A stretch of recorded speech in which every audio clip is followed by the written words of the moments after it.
আজকের দিনটা শুরু হলো আবার সেই প্রতিদিনের মতন একই রকম ব্যবস্থা নিয়ে। তবে আজ আমি আর দোকান খুলতে পারিনি। কারণ কাজ থেকে পালিয়ে নয়, বরং কাজের দায়িত্বে বাইরে যেতে হয়েছিল। একটা দোকান শুধু রান্না করলেই চলে না, কিছু আসবাবপত্রেরও প্রয়োজন হয়। ভবিষ্যতের জন্য একটু প্রস্তুতি দরকার হয়। আজকের দিনটা তাই দোকানের ভিতর নয়, দোকানের জন্যই কাটলো। কারণ কখনো কখনো একদিন পিছিয়ে গেলে আগামী দিনগুলো আরও শক্ত হয়ে এগিয়ে যায়। এই নিয়ে আমি চলে গেলাম বাইক নিয়ে বেরিয়ে, ঠিক সেই আসবাবপত্র জিনিসপত্র কেনার জন্য, যেইগুলো আমার দোকানের জন্য অত্যন্ত প্রয়োজন। তাই আমি চলে গেলাম আমাদের পাশের যে বাজার বা পাশেই যে টাউনশিপ, সেটা হচ্ছে জঙ্গিপুর, যেটা আমার বাড়ি থেকে প্রায় 30 কিলোমিটার দূরে। তাই বাড়ি থেকে কিছু দূর গিয়েই হচ্ছে আমাদের বাস স্ট্যান্ড, এবং বাস স্ট্যান্ডে গিয়ে আমি অটোয় চেপে বসলাম। তো অটোয় চেপে বসার পর তখন দেখলাম একজন যেন কটকটি বিক্রি করছে। সেই লোকটাকে দেখে আমার সেই যে এগিয়ে যাওয়ার জন্য পরিশ্রম, সেই কথাটা যেন মনে পড়ে গেল, যে একটা জীবন তৈরি করতে গেলে কত পরিশ্রম করতে হয়। তাকে দেখে খুব আমার মায়া হলো। তাই আমি ভাবছি যে যা কাউরির থেকে তো হয়তো আমি বেটার জায়গাতে আছি, বা চেষ্টা করছি একটা দোকান চালা। কারণ রাস্তায় রাস্তায় ঘুরে কিছু মাল বিক্রি করার থেকে আমার মনে হয় দোকানে বসে যে মাল বিক্রি করছি, এটা মনে হয় ভগবানের থেকে না চাইলে কোনো দিন পাওয়া যেত না।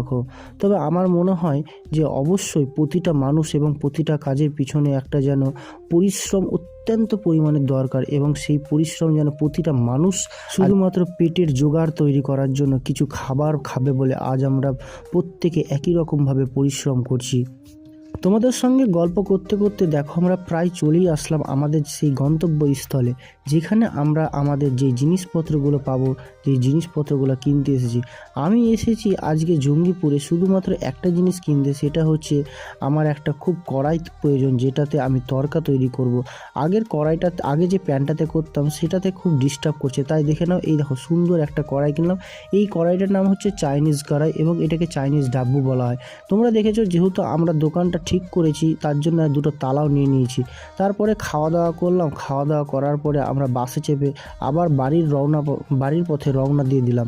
দেখতে পাচ্ছ তো, গল্প করতে করতে প্রায় এসেই পড়েছি, এবং আমরা বাইক যে গ্যারেজে রেখেছিলাম সেখান থেকে বেরিয়ে পড়লাম বাড়ির দিকে। যখন একটা দিন দোকান বন্ধই করেছি, তখন বউ বলল, যখন বন্ধই করতে হয়েছে তাহলে যাও সবজি বাজার করে এসো, যেটা তোমার দোকানে অত্যন্ত প্রয়োজন। তাই আমি শসা, গাজর সমস্ত কিছু কেনার জন্য আমরা চলে গেলাম আমাদের পাশের হাট বাসুদেবপুর, যেটা হচ্ছে বিশাল বড় পাইকারি হাট। তোমরা দেখো, এখানে বিভিন্ন রকম রং বেরঙের বেল পেপার রয়েছে এবং ক্যাপসিকাম রয়েছে প্রচুর পরিমাণে।